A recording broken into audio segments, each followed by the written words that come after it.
¿Qué tal? ¿Cómo están? Buenas tardes. Domingo 23 de enero, la feria por excelencia del turismo cierra sus puertas con el buen sabor de boca de empezar a recuperar el turismo perdido en años anteriores. Los hosteleros auguran una recuperación sostenida. Estaremos en Fitur, donde Castilla y León ha vuelto a presumir de naturaleza, patrimonio y turismo de interior. Analizamos también en estos 7 días la situación abierta en Túnez, la posible repercusión en Egipto y en todo el Magreb. Les volveremos a mostrar además 2 de los edificios sostenibles más importantes de la comunidad. Y entramos de lleno en el debate del momento. El estado de las autonomías en liza. Gobierno y oposición hablan de meter tijera al gasto del Estado autonómico, pero sin cuestionarlo, lo que sí han aprovechado para hacer algunos partidos nacionalistas. Analizamos con expertos en el tema la validez de un modelo en el que no todas se han excedido de la misma forma. Este es el retrato de España, un jefe del Estado, un presidente del Gobierno y 17 presidentes autonómicos. Es la foto de una familia cuya viabilidad vuelve hoy a ponerse en duda. Y la culpa está en unas cuentas que no salen. Quien de nuevo ha abierto la caja de Pandora ha sido el expresidente Aznar. España no da para tener 17 instituciones que hacen las mismas cosas, 17 organismos que hacen las mismas cosas, 17... Palabras que plantean muchas dudas y que abren un melón de difícil digestión a unos meses de las elecciones autonómicas.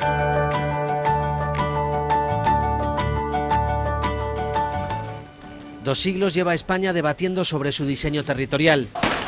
Desde la invasión francesa hasta 1978 se han puesto sobre la mesa hasta 7 mapas de configuración territorial y únicamente este, el heredado de la transición, el mapa autonómico tal y como hoy lo conocemos, ha logrado permanecer en el tiempo. Una variación de la propuesta de Javier de Burgos en 1833, con un sistema político único en Europa, inspirado posiblemente en la España federal, que nunca llegó a adoptarse tras la proclamación de la corta Primera República Española. El problema es que el título octavo no definió el modelo, le dejó abierto en efecto, ni dijo cuántas eran las autonomías que había que haber, ni dijo cuáles eran las competencias que podían tener, ni dijo dónde estaba el tope entre el Estado y ellas. Estableció un sistema de articulación del Senado como Cámara Territorial que nadie ha querido poner en funcionamiento. La situación es preocupante. La deuda total de las comunidades autónomas supera ya los 107.000 millones de euros. Se trata del nivel más alto de la historia y supera el 10% del Producto Interior Bruto. Los números obligan a pensar en ajustes y en auditar la estructura existente. La realidad es tozuda y volvemos a la foto. Detrás de cada presidente autonómico hay toda una estructura organizativa calcada a la de Papá Estado que se ha convertido en una forma de gasto. Hemos creado un Estado autonómico que yo llamo un Estado multiplicativo. Se crea una institución estatal y automáticamente se multiplica como los hongos en otoño por 17 más las 2 ciudades autónomas, sin a veces hacer una evaluación y un cálculo de lo que esto significa desde el punto de vista económico y también político. A mí me parece que no vieron en la Constitución del 78 este riesgo y debieron haber cerrado lo que era el marco del Estado. El marco del Estado tiene unas competencias que son fundamentales. Hoy hemos tenido debates verdaderamente cómicos. Es decir, ¿se puede dividir los ríos españoles en 17 partes? En 2009 España superó los 3 millones de empleados públicos, un engorde del aparato burocrático engullido en gran parte por las comunidades autónomas, cuyos gobiernos han ido asumiendo competencias con los años para gestionar casi el 80% del gasto global del Estado. Consejero de Gobernación. El proceso descentralizador de España tiene muchos peros, pero también muchas ventajas. 7 euros de cada 10 que se gastan van para educación, sanidad y servicios sociales. ¿Han mejorado en España la educación, sanidad y servicios sociales comparado con hace años y con un hipotético Estado unitario? Yo no tengo dudas, por supuesto lo ha mejorado. El primero en alertar del peligro de un sistema autonómico en quiebra fue el gobernador del Banco de España. Miguel Ángel Fernández Ordóñez instaba en octubre al Gobierno a tomar cartas en el asunto. La deuda de algunas autonomías es excesiva. La Televisión Autonómica de Aragón. En la mente de muchos, el gasto provocado por las televisiones públicas autonómicas, l'equip de la Televisió Autonòmica Valenciana, las policías autónomas y la creación de órganos consultivos y de control similares a los existentes en el aparato general del Estado. ¿Es lógica la existencia de 17 consejos consultivos o de 17 consejos de cuentas? Sería inaudito que alguien pensara matar moscas a cañonazos y ahorrar lo que comúnmente se conoce como el chocolate del loro, eliminando órganos que son de control a los ejecutivos que seguirían curiosamente. Es lógico que gobiernos como el del tripartito catalán hayan dejado un agujero millonario en las arcas de la Generalitat. ¿Quién debe poner freno a la voracidad del sistema autonómico? El debate llega a tan solo unos meses de las elecciones autonómicas y a un año de las elecciones generales. Se han creado unas élites políticas muy inmediatistas, muy electoralistas, que están muy contentas con este sistema. Y entonces ahora echar marcha atrás es prácticamente, yo diría que prácticamente imposible. No hay voluntad auténtica, lo único que hay de fondo es el intento de demostrar al contrario, de arrojarle, por cierto, situaciones en las que el mismo que critica o que critican son culpables, porque al final todos han ido haciendo un poco lo mismo. Hasta el momento solo un partido, UPyD, ha planteado la posibilidad de devolver al Estado la gestión de dos competencias, educación y sanidad. En contra de lo que ellos mismos creen, PSOE y Partido Popular tienen posturas más cercanas. Que sí hemos dicho en alguna ocasión es que algunas duplicidades, algunas normas autonómicas que disfuncionan El PP considera urgente imponer un techo de gasto y un límite de déficit a las comunidades y sobre todo coser de una vez por todas el mapa fiscal de España. Basta con preguntar a los empresarios y a los emprendedores de este país las dificultades que le está generando la maraña de normas desiguales y la exigencia de requisitos distintos en diferentes sectores de la actividad económica. Basta con preguntarles. La polémica dentro de este debate llegaba el miércoles en el Senado. Por primera vez se encendían los pinganillos y las luces de las cabinas de traducción. El gallego, el euskera, el catalán y el valenciano convertían a la Cámara Alta en una torre de Babel. Amb la major fermesa posible. Mientras unos entienden que en el Senado ha llegado por fin el reconocimiento a la diversidad y pluralidad lingüística de España, otros cargan contra el coste elevado de la iniciativa, más de 300.000 euros al año. Y asisto hoy con total naturalidad a una sesión de la Cámara en la que esa pluralidad tiene una nueva manifestación entre nosotros. Las lenguas en que muchas de sus señorías, como tantos ciudadanos, se expresan a diario, encuentran hoy un nuevo espacio en la Cámara que está llamada, por definición, a reflejar la pluralidad territorial. Conscientes de que algo pasa, las comunidades se defienden de las críticas. El modelo funciona, pero hay que mejorarlo. No hace falta devolver competencias porque la descentralización es imparable. El autonomismo debe comenzar una nueva etapa, basada ahora en la colaboración entre territorios. Tenemos que acostumbrarnos a cooperar entre administraciones. Sí, es fundamental en el plano municipal, en el plano de los alfoz, en el papel que juegan los gobiernos de comunidades autónomas con las diputaciones provinciales en el territorio, sobre todo en el ámbito del medio rural. Claro que hay que... Sí, pero esa cultura no la teníamos.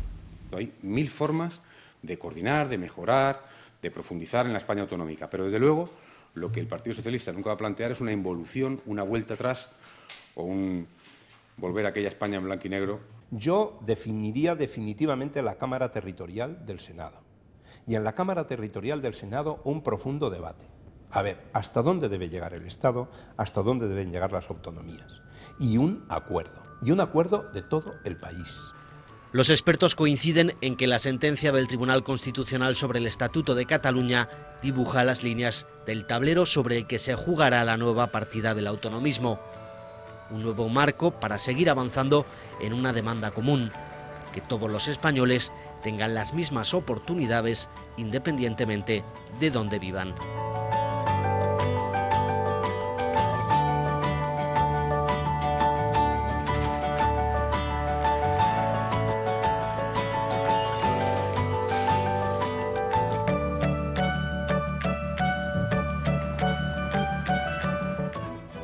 Túnez ha estallado. El pueblo se ha levantado contra el hombre que les ha gobernado a su antojo durante los últimos 23 años, hasta obligarle a huir. El pequeño país norteafricano se enfrenta a una complicada transición a la democracia que de momento no logra soltar el lastre del antiguo régimen. mientras las calles siguen encendidas en unas revueltas que se han cobrado más de 100 vidas. Vamos a repasar lo que ha sido esta complicada semana en Túnez. A apenas 1.400 kilómetros de Castilla y León, o lo que es lo mismo, poco más de hora y media de avión, se encuentra Túnez. Cada año le visitan más de 1 millón de europeos, de ellos cerca de 125.000 españoles. Hasta ahora seguro, mediterráneo y con atractivo histórico, es un paraíso para los turistas, como lo ha sido para este hombre, que durante 23 años disfrutó allí de su propio Edén hasta que le ha apodado la Revolución de los Jazmines.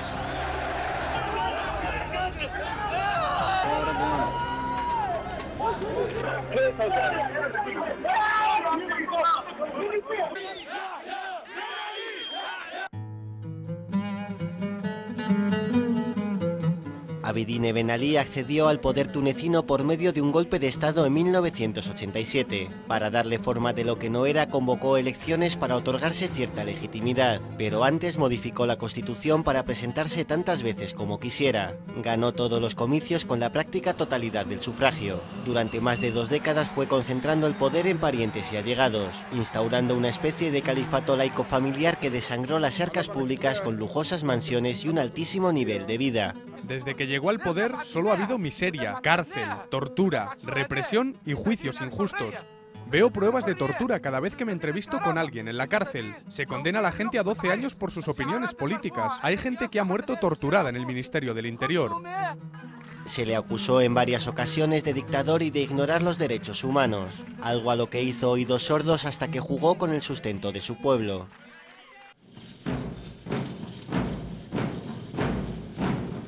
A finales de 2010, Ben Ali decide subir el precio de los productos básicos, incluidos los alimentos, en una situación de desempleo creciente. Este joven no puede más y se quema a lo bonzo en protesta. Enciende la mecha en todo el país.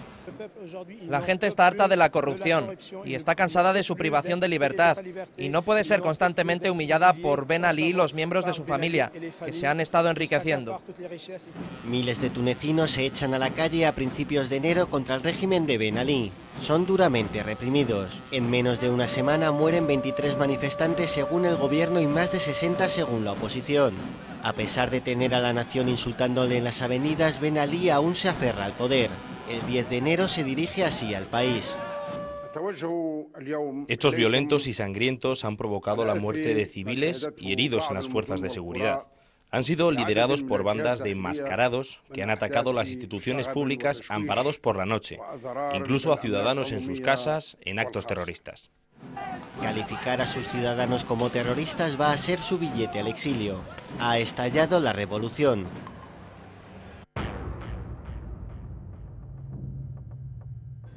Ben Ali saca al ejército a la calle. Los gritos contra él son prácticamente unánimes en cada recodo de Túnez. Piden su cabeza. Ante un país que ya se le ha ido completamente de las manos, el 13 de enero toma medidas extremas que anuncia la televisión oficial. Se ha decidido establecer el estado de emergencia en el país para proteger a los ciudadanos tunecinos. Las fuerzas de seguridad usarán sus armas si un sospechoso no obedece cuando den el alto. El pueblo no se calma ni por esas. Las revueltas ganan intensidad y fuerzan a Ben Ali a hacer más concesiones. También a través de la televisión anuncia la reducción del precio de los alimentos básicos y que no se presentará a la reelección en los comicios de 2014. El júbilo estalla en parte de Túnez. Hemos sentido que realmente va a haber un cambio en Túnez y damos la bienvenida a esa decisión. El jolgorio dura poco. Así está el centro de la capital el 14 de enero. En la ciudad solo se escucha el grito de Ben Ali, vete ya. El presidente disuelve el gobierno y convoca elecciones en medio año. Es demasiado tarde y el país está completamente desmadrado.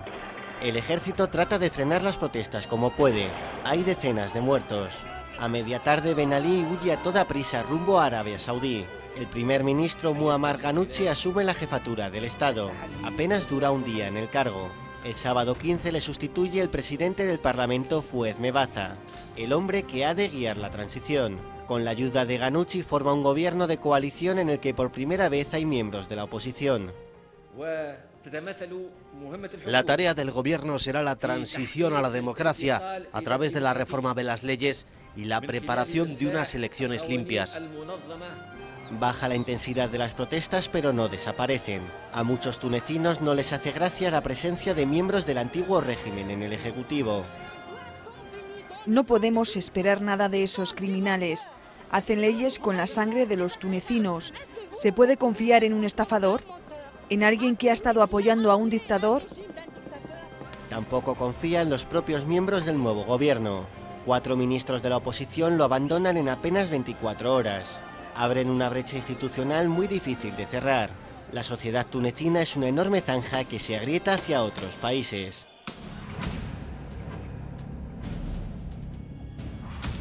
A través de esta ventana vemos una de las consecuencias del estallido tunecino fuera de sus fronteras. Este egipcio se ha prendido fuego emulando las protestas cartaginesas. Han tenido réplica en buena parte de los países árabes. En muchos hay regímenes parecidos, como en Mauritania. A todos los dictadores del mundo árabe, los pueblos árabes no duermen. Llegará el día en el que se levantarán para decir no a los dictadores. Desde Argel hasta el Cairo aún pervive el sistema que cae en Túnez. No se tiene que guardar silencio y cualquier otra nación en la misma situación debería alzar la voz. Necesitamos ser testigos del cambio, también aquí, en Egipto. Occidente teme que la revolución de los jazmines se expanda por todas las naciones del mundo árabe, provocando un efecto dominó a través del sur del Mediterráneo. Se desconoce qué saldrá de las revueltas de Túnez. El peor de los resultados para la comunidad internacional sería un gobierno de vertiente islamista tan cerca de Europa. Mientras, la antigua Cartago se desangra.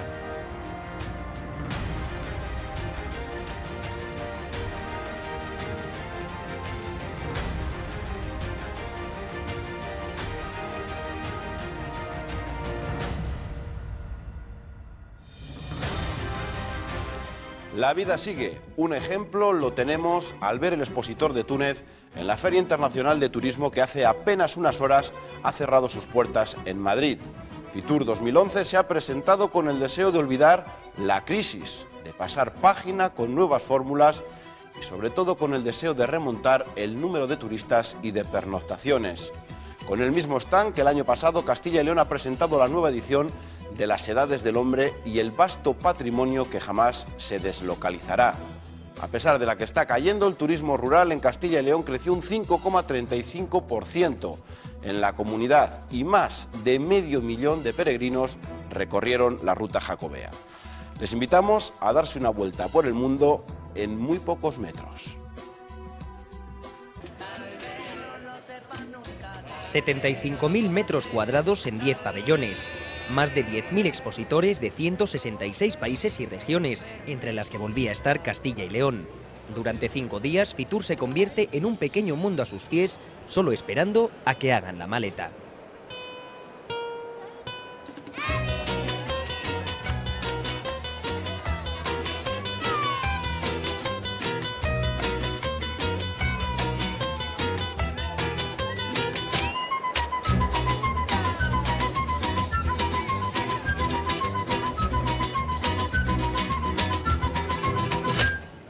Castilla y León se sabe líder en turismo rural y conoce los atractivos culturales que tiene, pero quiere aprovechar el tirón de la feria madrileña para mejorar su asignatura pendiente, el número de pernoctaciones. Todavía queda mucho por hacer, sobre todo en la gama turística en la cual se está especializando nuestra comunidad. El viernes fue el Día de Castilla y León en Fitur. El presidente de la Junta quiso conocer de primera mano la labor de promoción. 5 días en los que mostrar los atractivos de siempre y las novedades. 2011 se presenta especialmente interesante en las ciudades de Burgos y Segovia, que afrontan la elección de la capitalidad cultural europea para 2016. Pero no son los únicos frentes. Luego el Museo de la Evolución Humana, al cual también se hará una promoción especial, y de las Edades del Hombre, de esa nueva edición de las Edades del Hombre que se inaugurará en mayo en Medina del Campo y en Medina de Río Seco. Mientras el centro burgalés quiere consolidarse como referente cultural, la doble cita con el arte sacro espera mantener las altas cifras de visitantes de anteriores ediciones. Toda una promoción en el mismo entorno que el año pasado. La Junta ha optado por repetir el mismo stand, de maderas y materiales reciclados, aunque con distinta composición, y de nuevo vuelve a ser cuestión de gustos. Bueno, este es un stand muy visitado, muy transitado, porque hay pasillos por el medio, que bueno, los pasillos es verdad que dificultan, porque parece que no sé qué, pero también es verdad que tienen como efecto beneficioso que pasa mucha gente por ellos, y entendemos que bueno, que es un buen escaparate. En la pasada edición obtuvieron el premio a la mejor instalación, a pesar de las numerosas críticas, como las vertidas por Óscar López. En esta ocasión, el secretario general de los socialistas no se ha atrevido a repetirlas, pero sí arremete contra el hecho de que Zamora, Soria y Palencia estén entre las provincias menos visitadas de España. Me parece bien que la Junta haya decidido repetir stand en la medida en la que es verdad que es una medida de austeridad en un momento de crisis, por lo tanto no me parece mal. Pero sí creo que falta voluntad política en la Junta de Castilla y León para sacar más partido a un potencial. Nadie tiene tanto patrimonio histórico, artístico, cultural, medioambiental como Castilla y León, nadie. Confrontación política aparte, lo cierto es que la comunidad también ha tenido iniciativa privada en Fitur. Aparte de la ruta Ribera del Duero, otros bodegueros han querido estar a título personal. No quieren perder el tren del enoturismo. Hay un movimiento muy importante para el enoturismo, realmente hay un interés por parte del turista de hacer este tipo de actividades, pero luego la verdad, a la hora de la verdad, somos pocas las bodegas que estamos ofreciendo un producto realmente enfocado al entretenimiento del turista, y no a muchas bodegas piensan que es difundir su producto. No, se trata de entretener al turista. Tenemos un alojamiento rural, tenemos también cursos de cata, rutas enoturísticas. Hombre, al final siempre no solo es beber el vino, también hay que conocer de dónde viene, ¿no? Otros pueblos y comarcas tampoco han querido faltar, como Sanzoilo en Carrión de los Condes. Ofrecemos y nos ofrecen, que eso es muy bueno cuando venimos aquí, porque mucha gente viene y se pone en contacto con nosotros, pues te estoy hablando desde japoneses, ingleses, alemanes, nos han visitado esta mañana también. Y a todos ellos, seguir recordándoles que el Camino de Santiago no necesita del Año Santo para ser una peregrinación con algo especial. La ruta Xacobea es, en materia de turismo, uno de los elementos vertebradores de la macrorregión con Galicia y la región norte de Portugal. Las tres partes implicadas quieren sacar provecho de los intercambios bilaterales. De cara al exterior, la gente que nos vea como un gran destino que somos complementarios, tenemos mucho que ofrecer y nos enriquecemos una oferta con la otra. Me acostumbré como crianza, como niño ainda, a entender que Salamanca es el extranjero, era aquello que de más próximo y más interesante había en toda la cercanía de mi ciudad. Lo que hoy en día tenemos es que hay tráfico no de Portugal para España solamente, sino de España para Portugal. Ya puestos a movernos por Europa, son muchos los pequeños países que han venido a Madrid para meterse en la primera línea del turismo continental. Este año en septiembre se celebrará el Campeonato Europeo de Baloncesto en Lituania. Aparte de baloncesto, porque la verdad es que los serbios son muy buenos en todos los deportes y muy competitivos, tienen muchísimas cosas que ofrecer. Es el gran desconocido en Europa y la verdad es que está aquí a un paso, ¿no? Eslovenia es un país muy pequeño, pero muy atractivo para los visitantes. Es un país muy verde, con mucha naturaleza. Es uno de los países más boscosos de Europa. Con los Juegos Olímpicos de Invierno en 2014 y el Mundial de Fútbol 4 años después, Rusia se sabe en el ojo de todos los turoperadores. Y nuestro país es un mercado preferente. Este año va a servir como un puente de España a Rusia y de Rusia a España. No solo en los aspectos económicos, sino que también queremos aumentar el turismo.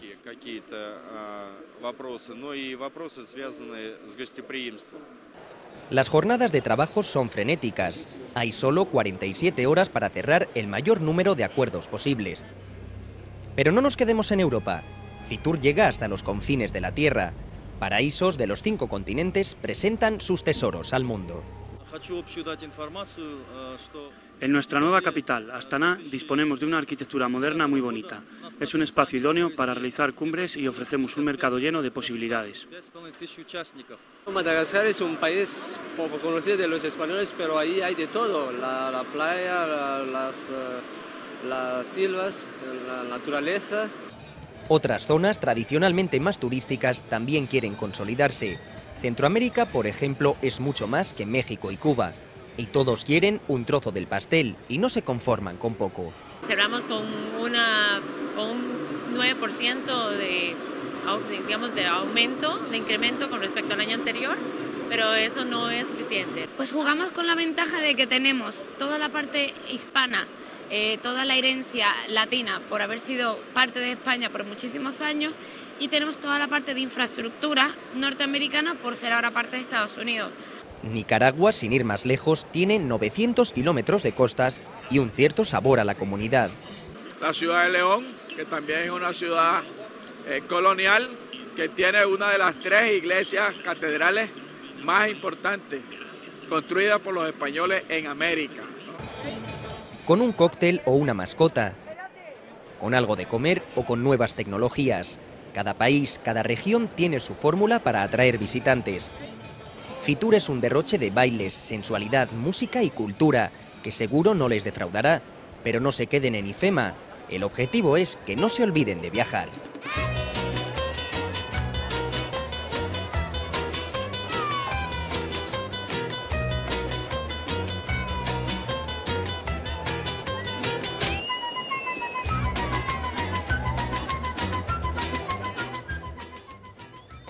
Castilla y León está a la vanguardia de la arquitectura sostenible. 2 ejemplos de ello son la sede del Ente Regional de la Energía en León y el Centro de Recursos Ambientales de Valladolid.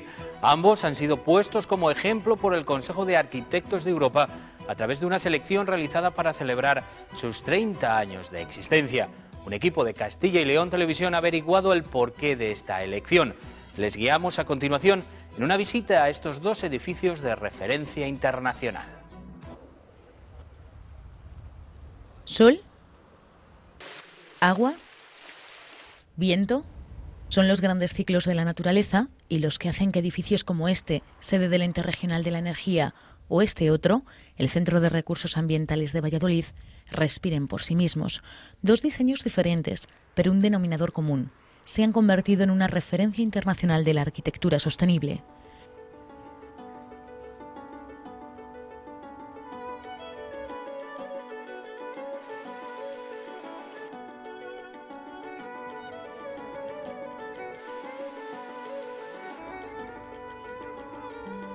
Se calcula que por cada metro cuadrado de edificio construido se gastan aproximadamente 3 toneladas de materiales y se emiten a la atmósfera 12 kilos de CO2 al año.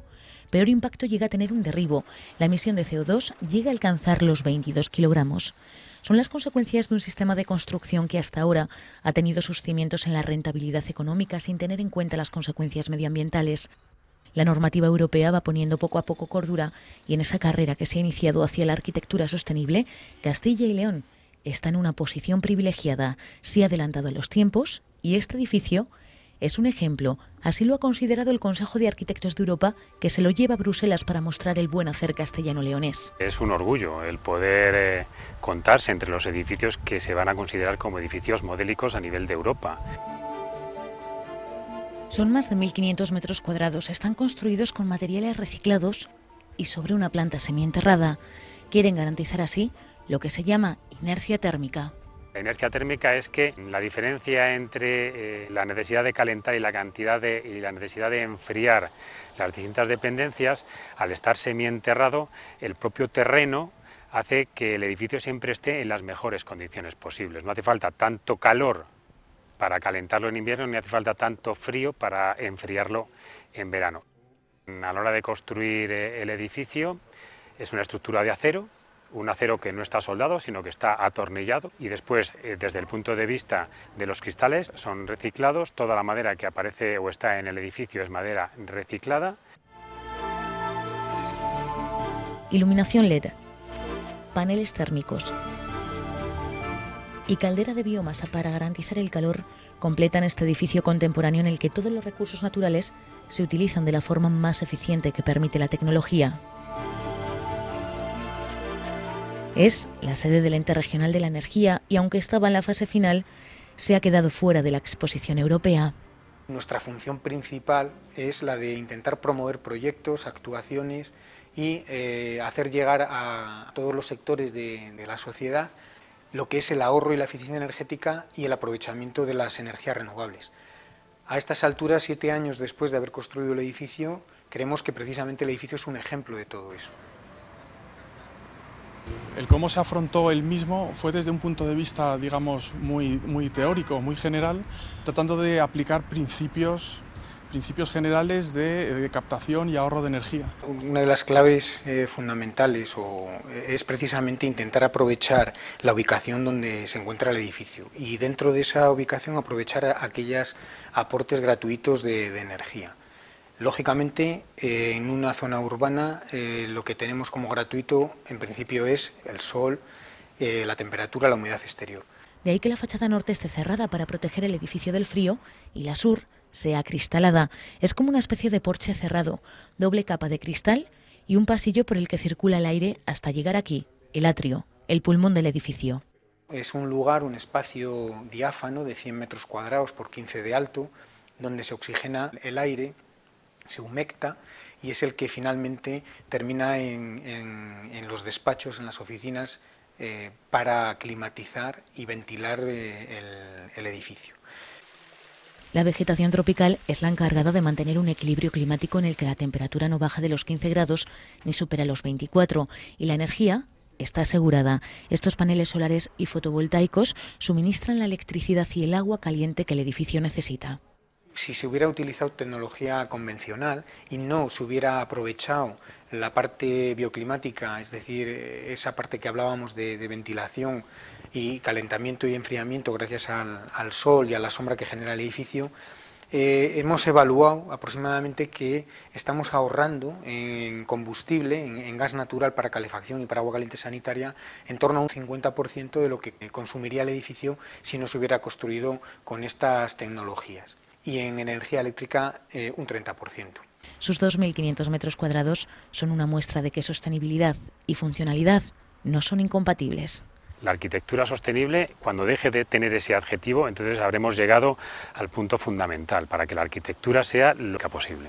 Ahora mismo se ha convertido ya en un elemento casi de moda y se está incluso pervirtiendo un poco todos estos temas y el mero hecho de poner una etiqueta verde o sostenible hace que se pueda vender la misma cosa que antes se vendía sin eso por mera simplemente, digamos, una tendencia pública, ¿no? Nuestro interés precisamente por estas cuestiones sigue siendo parecido. O sea, a nosotros nos interesa la arquitectura y una arquitectura que sea también sensata. Y eso, realmente, muchos de los postulados que tienen que ver con la arquitectura bioclimática o sostenible, pues son postulados interesantes y muy aprovechables que redundan en hacer mejores edificios para las personas. De lo que se trata es de hacer de la necesidad virtud. Quizá este momento en el que nos encontramos, donde hay una crisis, no solamente económica, sino posiblemente en nuestro país también una crisis en cuanto a la manera de concebir la arquitectura, nos sirva a todos para entender que el futuro pasa no por hacer lo mismo dentro de unos años, sino porque todo este tránsito nos lleve hacia una arquitectura que verdaderamente sea mucho más eficiente. Empiezan a soplar aires nuevos y arquitectura y medio ambiente caminan de la mano.